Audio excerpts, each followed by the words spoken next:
Italy is the cradle of the world's most impressive and definitely best-looking supercars. Today we pay tribute to the designers and engineers from Maranello, Modena, Bologna, Turin, and many other corners of the Stivali. We'll show you the newest Italian supercars arriving in 2025. So subscribe to Automotive Territory and enjoy the ride. MAT Aspark SP600.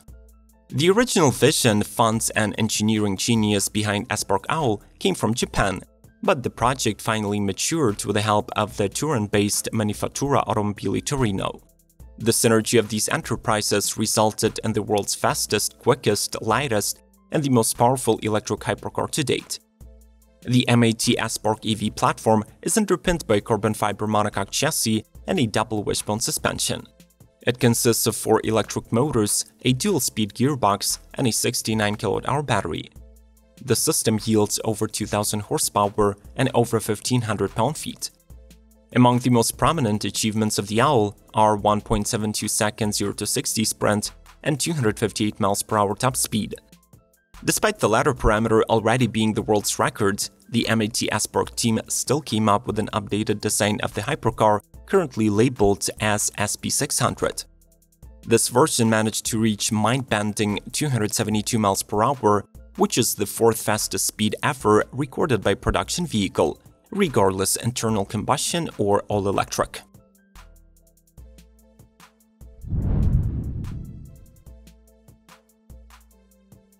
De Tomaso P72 and P900. The revival of the Italian De Tomaso began in 2019 when the company revealed its first all-new model since the 1990s Guara. The P72 was inspired by the 1970s Pantera, borrowed underpinnings from Apollo Intensa Emozione, and a 5-liter supercharged V8 engine from Ford. Its production is now ongoing, limited to 72 units in total. Last year, the company presented a more powerful, aerodynamically optimized model intended only for the truck use. The P900 keeps its predecessor's retro vibe, but adopts a more extreme design and a bigger engine. The 18-unit exclusive supercar has a huge rear wing, a wide diffuser, and an active aerodynamic system. Its all-new chassis contributes to a rather low weight of 1,980 pounds dry. Instead of the mentioned Coyote V8, the P900 goes for a new 6.2-liter V12 that produces 900 horsepower and revs to 12,300 RPM. The biggest novelty of the mill, though, is its propulsion source. The company is developing the V12 to run on synthetic, carbon-neutral fuel. The engine is set to be ready this year, but those customers who do not want to wait for it can opt for a simpler, gasoline-fed 4.2-liter V10. Pagani Huayra Epitome. Technically, Huayra was discontinued and succeeded by the gorgeous Utopia, but Pagani's workshop is always ready to make an exception for a special project with a big budget. The Epitome is a one-off designed by the Grandi Complicazioni division, which makes it an especially special hypercar. The highest expression of Huayra took 19 months to complete. It got new bumpers, new aerodynamic elements, and unique headlights. The all-carbon fiber body conceals a twin-turbo 6-liter V12 handcrafted by AMG. It makes 852 horsepower and 811 pound-feet of torque, sent to the rear wheels through an electronically controlled differential and a racing-style tripod driveshaft. Interestingly, instead of a traditional sequential gearbox, the Epitome gets an X-Track 7-speed manual, which is a first for any Huayra. The mill exhales through a familiar 4-tube titanium exhaust, but 2 more outlets can be seen below, and their presence further improves the downforce. The Pagani Epitome suspension was fine-tuned to reduce body movement during high-performance situations, but it has a special comfort mode for everyday driving. If you agree that Italian supercars are the absolute best, then make sure to smash the like button and stick around till the end. Let's keep rolling. Ferrari 12-cylindry. Ferrari is actively developing electrified engines, but traditionalists are not going to be left without a treat. The latest model, demonstrably named 12-cylindry, gets an orthodox, naturally aspirated V12, the same 6.5-liter that used to power the A12 predecessor and now works for the Purosangue SUV. It revs to 9,500 RPM and yields 819 horsepower and 500 pound-feet of torque. This power is sent to the rear wheels through an 8-speed dual clutch. Plus, the drivetrain was enhanced with the aspirated torque shaping system to optimize the low and mid-range performance. The 12-cylindry sports a rear-wheel steering, and its spec sheet shows 2.9 seconds 0 to 60 and over 211 mph top speed.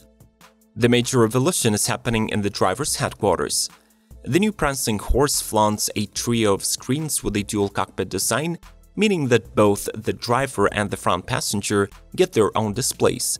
Plus, there is a 10-inch central console, voiced 315-speaker Burmester sound system. The 12-cylindry will be sold in the coupe and soft-top Spider versions. Its interior is high-grade, yet sustainable. For example, Alcantara contains 65% of recycled polyester. Bugatti Tourbillon. We know what you're going to say. Why is Bugatti here? It is manufactured in France and belongs to Germans. But the origins of this brand can be traced back to Italy, and the presentation of this model cannot wait for another episode. The heir to the legendary Chiron is named after a tourbillon mechanism that once revolutionized chronology. Despite preserving the traditional Bugatti design, the newcomers claim to have no shared components with its forebears. It is the first electrified Bugatti, which means the record-breaking W16 engine was abandoned in favor of a plug-in hybrid setup, consisting of an 8.35-liter naturally aspirated Cosworth V16, an 8-speed DCT transmission, 3 motors, and a 25 kWh battery. Its combined output surpasses the old quad-turbo and yields 1800 HP. Plus, as a bonus, the Tourbillon has 37 miles of all-electric range. 3D printing played a major role in cutting the weight of the Tourbillon. It got a lightweight forged aluminum multi-link suspension from Divergent Technologies and a T800 carbon composite body. The interior of this Bugatti will forever remain timeless, since all the dash components have skeletonized mechanical design. But don't worry, Gen Zs, there is still a retractable infotainment screen.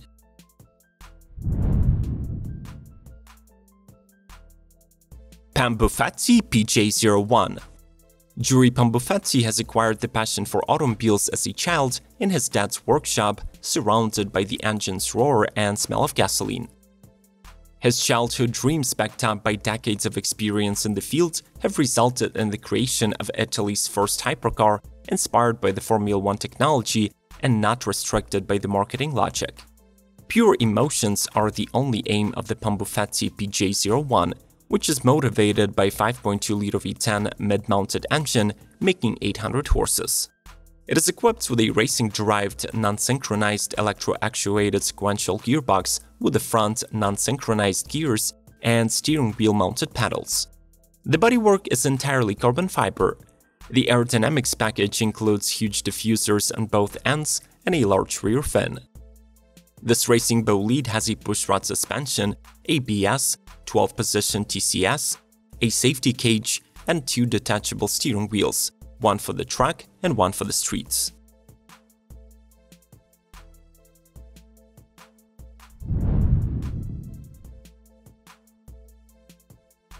Maserati MC Extrema. The MC Extrema is a highly exclusive, track-focused variant of the Maserati MC20 sports car. But despite sharing the carbon fiber chassis and the engine, these two have very few in common. The MC Extrema directly competes with the Lamborghini Huracan Performante and Porsche 911 GT2 RS. Only 62 units are planned for production, with roughly half intended for the US market. The car comes with aerodynamic features like an adjustable wing, flat underbody, large side scoops, and a unique longitudinal spine.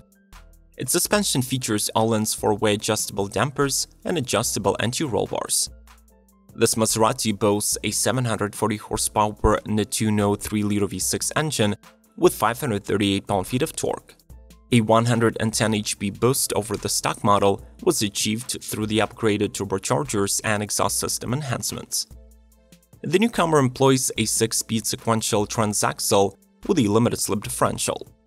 Inside, the MC Extremis cabin is stripped down, featuring a racing-style yoke, 2 futuristic consoles, an optional passenger seat, but a standard AC system.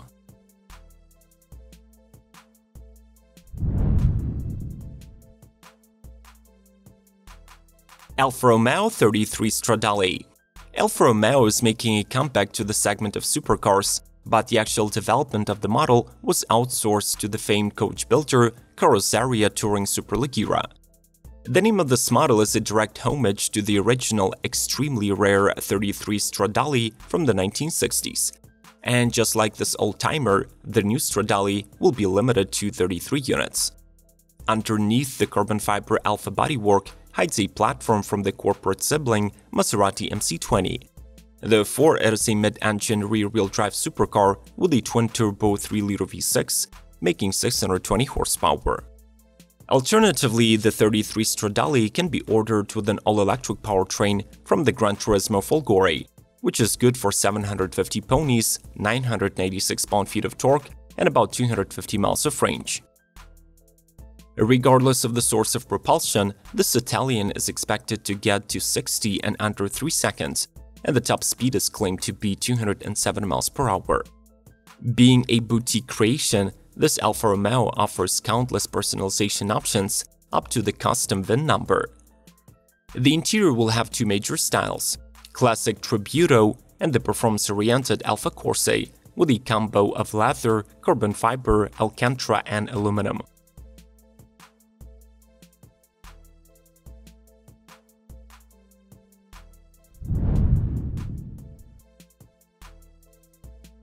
Maserati MC20 Icona and Legenda. The fastest ever Maserati, the MC12, made its debut in 2004 as a race car and a street-legal car capable of reaching 205 mph speeds. This year, the company is honoring the pair with 2 special versions of the MC20 sports car, Icona and Legenda, both limited in production to 20 units. The former borrows design and livery inspiration from the road model. Its overall look roots back to 1950s. The Icona comes painted in Bianco O'Days matte and blue Stradale colors. It wears Maserati Furore Serie logo and features a small Italian flag near the front wheels. The rims, by the way, are special as well. They combine Trident design, silver hubcaps, and blue brake calipers. In turn, the Legenda draws inspiration from the MC12 GT1. This means narrow Sensei exterior with digital mid-matte livery. The 2-color black wheels match, featuring mint hubcaps. Here, the Maserati logos are in bold yellow. Both cars get lightweight monocoque racing seats, a Sonus Faber sound system, and lots of carbon fiber elements inside the cabin.